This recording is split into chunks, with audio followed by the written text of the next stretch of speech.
Sa pamamagitan ng isang mahabang Facebook post, nagpaliwanag na si Kim Domingo hinggil sa mga paratang na isa siyang Harvard Queen na pumapatol umano sa mga mayayamang politiko para makahingi ng mamahaling regalo at marangyang buhay.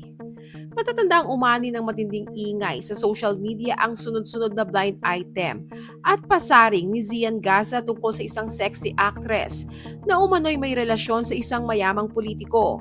Bagamat hindi direktang pinangalanan noong una, mabilis namang iniugnay ng netizens ang aktres kay Kim Domingo. Lalong uminit ang usapan matapos magpahiwatig si Zian na mayroon umano siyang ebidensya laban sa aktres.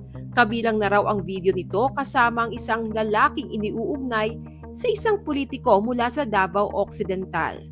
Dahil dito, bumaha ng komento at batikos online.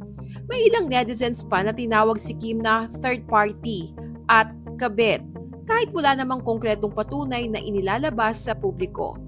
Sa gitna ng kontrobersya, pinili ni Kim na magsalita sa sarili niyang paraan. Sa kanyang mahabang post, sinabi niyang kahit anong sagot daw ang ibigay niya ay may masasabi pa rin ang mga tao. Kaya imbis na direktang kumpirmahin o itanggi ang mga alegasyon, mas pinili niyang ipakita ang katotohanan tungkol sa kanyang private life. Dito niya ibinunyag na mayroon siyang Thai boyfriend at 3 taon na umano silang magkarelasyon. Ayon kay Kim, naging second home na niya ang Thailand dahil doon na niya naranasan ang katahimikan at payapang buhay na matagal na niyang hinahanap. Ipinaliwanag din ng aktres kung bakit niya itinago sa publiko ang kanyang relasyon. Anya natuto na siya mula sa mga nakaraang kontrobersya at mas gusto niyang protektahan ang kanyang personal na buhay, lalo na ang kanyang partner at pamilya nito. Pero sa kabila nito, hindi pa rin tumigil si Zian Gaza sa pagbibitaw ng maaanghang na pahayag. Sa kanyang sagot sa post ni Kim, sinabi niyang kahit pa may boyfriend umano ang isang babae, hindi raw yun hadlang para magkaroon ito ng mga sponsors o mayayamang lalaking nagbibigay ng pera at luho. Ayon pa kay Zian, maraming celebrity umano ang ginagamit ang kanilang kasikatan bilang front upang makahikayat ng mayayamang politiko o negosyante na handang gumastos ng milyon-milyon kapalit ng pansamantalang kaligayahan. Dinagdag pa niya na maliit lamang umano ang kita sa pag-aartista at ang totoong malaking pera ay nasa endorsements at mga pribadong koneksyon.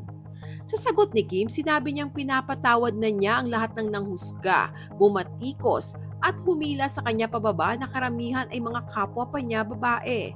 At nais niyang ipaalam sa lahat na kahit anong ipukol sa kanya ay nakayakap sa kanya ang nasa itaas. Ilang saglit lang ay naglabas muli ng pahayag si Gaza at sinabing titigilan na niya ang pagbira kay Kim. Ani Zian, good morning. Hindi ko na pwedeng birahin si Kim kasi inarbor ng isang kaibigan na sobrang malapit sa puso ko. In short, that's all folks.